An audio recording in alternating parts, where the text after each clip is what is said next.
Hey, welcome to your math lesson. This is for the grade 8s. And if you could grab me the mouse right there, that'd be great.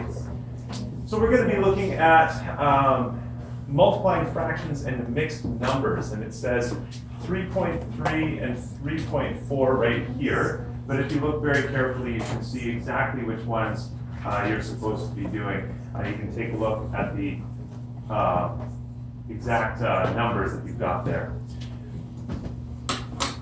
So in your textbook, we're going to look at some of these examples, and we're going to quickly review the first model that we were doing when we were multiplying fractions.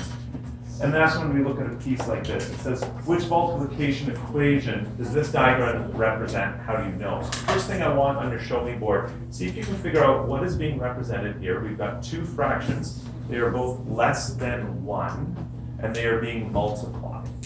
I notice that we've got half shaded, and I notice that we then have 3/4 of the half shaded.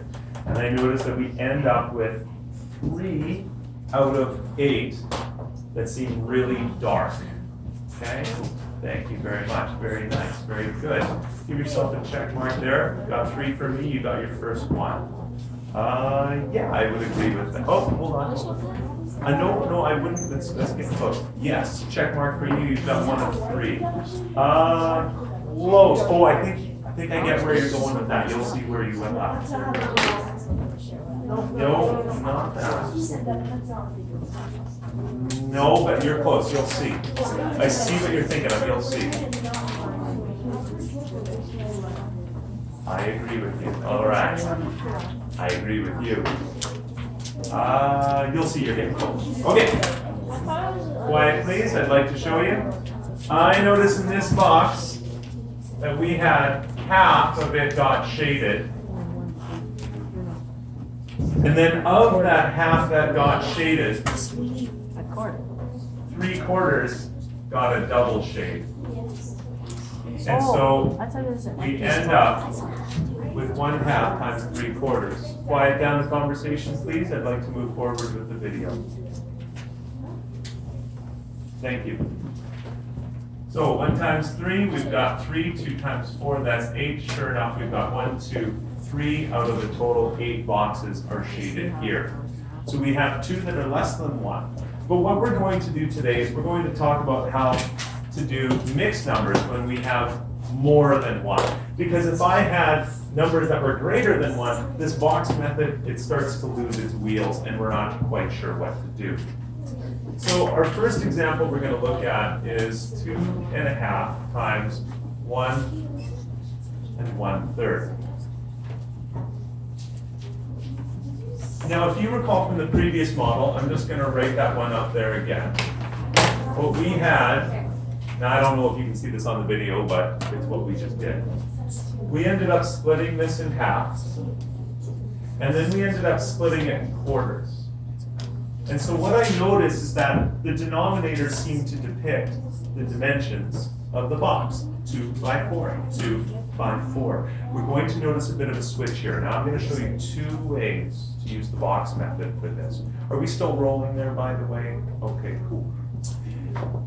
Here's 2 different methods. First, I'm going to change this to improper fractions. So see if you can do it faster than me. Can you change these to improper fractions? See if you can do it. Grab your marker. Turn these into improper fractions. Cool. Right on. Right on. Right on. You guys are on it. So I got a 5/2. That's 2 times 2 is 4 plus the 1 for the 5. 3 times 1 plus the 1. I've now got it. Good to go. Now, when I'm adding and subtracting fractions, I need to make sure that I've got apples to apples, but when we're multiplying and dividing, that's not a problem. So we don't have to worry about the fact that we've got apples and oranges here. That's only for addition and subtraction. And one major thing is between 7 and 8, we often screw those up and go, uh-oh, we're used to doing that step, and then we don't realize it's unnecessary. If you want to do that step, you can. It'll still work. You can convert these and it'll still work. But for simplicity's sake, we're going to leave it like the textbook shows us. But I want to show you a different way now. Before, let me just think about this. we had the denominator depicting the dimensions of the box, didn't we? Whoa. But if you look now for the relationship, can you find the dimensions of the box in here? Yeah. Oh, yeah. Somebody finding it? There you go. You'll notice the numerators are depicting the dimensions of the box now. When we have larger than 1, the numerators get hit. Now, let me show you very carefully, grade 7's quiet in the back. 5 halves. So we're going to call this 1 half. 1, 2, 3, 4, 5 halves. Do you see that? You see 5 halves? And then we've got 4 thirds going this way. With me so far? Now what's tricky is that we have halves and thirds all as one box. Well, let's take a look in the textbook here. That's our first example. Showing, oh, okay, it's not our first example. Oh, sorry, wrong assignment, 3.4, that's where we want. There we have it. You see their box went a little different. So they have it to the side, they had 5 halves, 4 thirds. And so if you draw this in, 5 halves, well that's like 2, isn't it? And then this remaining one, that's a half. There's your 2.5 right there. Your 2.5 or your 5 halves. Here I have 4 thirds. Wait, 4 thirds, so 3 thirds. Wouldn't that be 1? Plus that 1 third. Can you see that now? 4 thirds, 1 third, 2 thirds, 3 thirds is 1. Plus 1 third. 1 half, 2 halves, 3, 4 halves is 2. Plus my half. Now what they're doing here, it says they're just adding all of these up as they go. I can see that 1 1/3 is 4 thirds. They did just what we did. And I can also see that 5 halves is the same as 2.5, right there. This is one way that they like to model it with more than one. And right now you're still in the confusion zone. But don't worry, we're gonna get you there. Now I'd like to show you the box method that I like a little better. I'm gonna show it to you here, and then we're gonna work it out on our own. This is using a rectangle model. Now if you look at that model, you'll see the similarities. You'll see we still have the 2, then the half. We've got the 1, and then the third. That's the 3 thirds plus the 1 third. That's the 4 halves plus the half.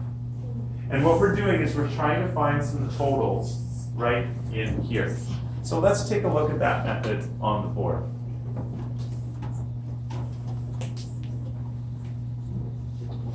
Let's do it like they did. We're going to have our halves going this way. 1, 2, 3, 4, 5. There's my 5.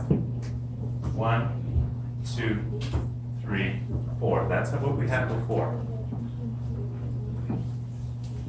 But when we look at this model here, that's all done up on the board, we can also start making some holes out of this, can't we? I know that 3 thirds is 1, right? And I know that 4 halves is 2. Does that make sense so far? Well, could I just say then that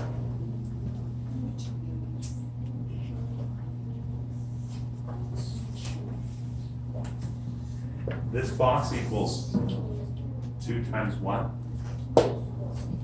Yeah. It's like See that now? It's like area.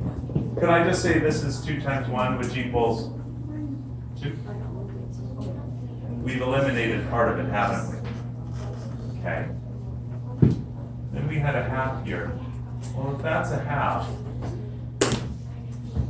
what is this box worth? Think it through. Now, if you know, fill it in on your board. What is that box worth? I notice that it's 1 wide, or 1 long, half wide. 1 long, half wide. Can you make your box look like mine while you wait? If you're not sure, the least you can do is show me what we have on our board. Well, if I have 1 here, that's 1 times a half, which equals a half, right there. Oh, I just gonna do this. Cause you just gotta go half the numbers. Could you do this box? Yeah. We've got 1/3 here. And then how long is this followed up? How long is that? That's 2. 2 times 1/3. Well, what's 2 times a third? 2/3. 2/3. Yeah, Is it not? 2/3. There you go. We're almost there. 1/3 times half. But we still have to find this one. And I just heard someone say 1/3 times a half. Yeah. I agree. 1/3 times 1/2. Well, that's 1 times 1. 3 times 2. 1/6. That's 1/6. Now, if you look over on the board here, they've done the rest for us. And if you're watching this video on YouTube, I would just zoom in on your own book because, well, let's be honest, I'm not going to go into post-production and zoom it in for you. Now they've got everything they need. They have the 2. They have the half. Grade 7s, quiet please, especially at the back there. They've got their 2/3. They've got their 1/6. Add it all together, and you've got your answer. Now I know what you're going to think right now. Oh my gosh, this seems needlessly complicated. I could have just done it with the numbers. So what I'm going to remind you is this. The outcomes in math, what we found, when I was your age, we just learned the numbers. That's all we learned. It worked great for me at first because I was good with numbers. But never forget the lesson that I learned when I was in the hardware store. I had all my numbers straight and I almost ordered an extra $1,500 of lumber that I didn't need for a deck. The numbers all checked out. I triple checked them. But then I drew a picture and I suddenly realized a few things. I realized that the spindles and the rails didn't have to go all the way around the deck because part of the deck was leaning against the house. Then I also realized I didn't need the feet and the poles underneath to go all the way around because half of it was anchored to the house. I suddenly realized when I drew the picture as well that the openings where the stairs were also required spindles and rails, and I wouldn't require those over that opening. As soon as I drew the picture, I realized that the numbers I was using, that I worked with perfectly, were not the right numbers to start with. So why do we draw the pictures? Well, there's a few reasons. One, we want to engage more centers in our brain, not just the numbers and symbols. The outcome in Manitoba curriculum states very clearly that you are supposed to be able to do this with symbols, with pictures, and in real world context. So I'm going to tell you right now, this is not going to be easy when you begin, and we will be talking about it a couple times throughout this week to make sure that you have this model down. And then we go to the symbolic. That's the easy part. The symbolic is kind of the easy part. Well, first I changed it to this, didn't I? 5 times 4. And then 5 times 4. multiply the top and the bottom. 26. 5 times 4. And you got it. Why do you? Wait, did I get it right there? No. No, that's 6. Oh, 3, 1. You might have made a mistake. 3 and 2. 2, 6, 3, 1/3. Okay, I'm going to pose you a question. I'm going to pause the video and we're going to try out the model. Oh. So, we're going to go. Oh, no, we'll try it this way. 2 1/3 times 1 and 1/2. I'm going to pause the video and we're going to try out the model for ourselves. No, it's different.